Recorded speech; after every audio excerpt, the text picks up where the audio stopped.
Okay. Hello friends, Dr. Manish here, maxillofacial surgeon in ARA, Smile Dental and Face Hospital and consultant in GS Neuroscience Patna. ये patient हमारे पास आए थे almost 20 days पहले ना, 20 दिन हो गए इनको आए हुए और वी स्टार्टेड ट्रीटमेंट। इनका माउथ ओपनिंग लिमिटेड था ऑलमोस्ट बड़ांकुले ऑलमोस्ट 20 mm और नाउ वी हैव 23 मिलीमीटर।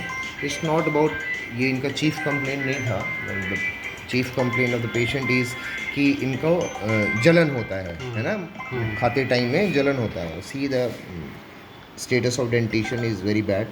बहुत सारा इधर दांत नहीं, करते नीचे करिए, हाँ बहुत सारा इधर दांत नहीं है। और इफ़ यू नो इनका ये जो गाल है ना, ये बिल्कुल ऐसा लग रहा है जैसे मार्बल हो, मतलब बहुत ही हार्ड। नॉर्मली हमारा जो गाल होता है वो बहुत ही सॉफ्ट होता है, इलास्टिक होता है, जैसे इसको खींच सकते हैं। बिकॉज इलास्टिक इसलिए होता है बिकॉज इनको मूवमेंट करना होता है, ओरल टिश्यू को, दांत को मुंह खोलना बंद करना होता है। तो अगर इलास्टिक नहीं रहेगा तो कैसे हो पाएगा। तो नेचर ने इस तरह से बनाया है, बट इनके केस में ये स्टोनी हार्ड है एकदम बिल्कुल। दैट्स वाई इनका माउथ का ओपनिंग डिस्पाइट हिज एफर्ट कि ट्राई करते हैं मुंह खोलने का, मसल ऑफ मैस्टिकेशन के एक्टिवेशन के बावजूद भी मुंह पूरा नहीं खोल पाता। बिकॉज इनका जो अंदर का म्यूकोसा, अंदर का जो टिश्यू है, उसके अंदर एक लेयर होती है वो बहुत फाइब्रोज्ड हो गई, यानी कि वो फाइबर जैसी हो गई, वो रस्सी जैसी हो गई। इलास्टिक होने की जगह, रबर होने की जगह वो इलास्टिक हो गई है। और बट इनका चीफ कंप्लेन क्या था कि इनको बर्निंग सेंसेशन यानी जलन होता है, जलन होता है। अब जलन इसलिए होता है, आप इतने साल से क्या खा रहे थे बेसिकली?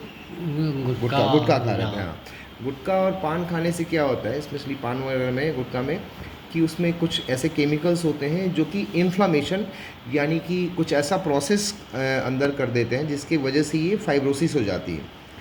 तो बिकॉज अब इन्फ्लामेशन क्या है, it's more technically for common people, but इसकी वजह से क्या होता है कि जो बाहर का लेयर होता है, इसके अंदर की जो फाइबर्स लेयर होती है उसमें बहुत ज़्यादा फाइब्रोसिस हो जाती है।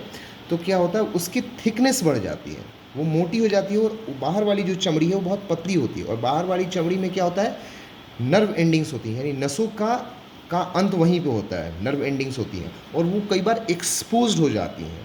और कई बार जब गुटखा खाते हैं तो बार बार वो रगड़ खाने के चलते और भी ज़्यादा एक्सपोज हो जाती है, इस वजह से बर्निंग सेंसेशन होता है। अब इसमें क्या होता है कि आप सिर्फ मेडिकेशन पे नॉर्मली बहुत अच्छा रिजल्ट नहीं आ पाता, आपको कुछ इंजेक्टेबल भी, मतलब सिर्फ टैबलेट पे बहुत डिफिकल्ट है, कुछ इंजेक्टेबल भी हम लोग को देना पड़ता है। और मैंने इनको बताया we started treatment, improvement is there. देखिए मैं क्या बोल रहा हूँ ना कि हम लोग, आपको आराम हो जाएगा, बट जब इंजेक्शन लेंगे हम लोग ना तो जल्दी आराम होगा और वो लंबा समय तक आराम होगा। बात समझ रहे हैं आप?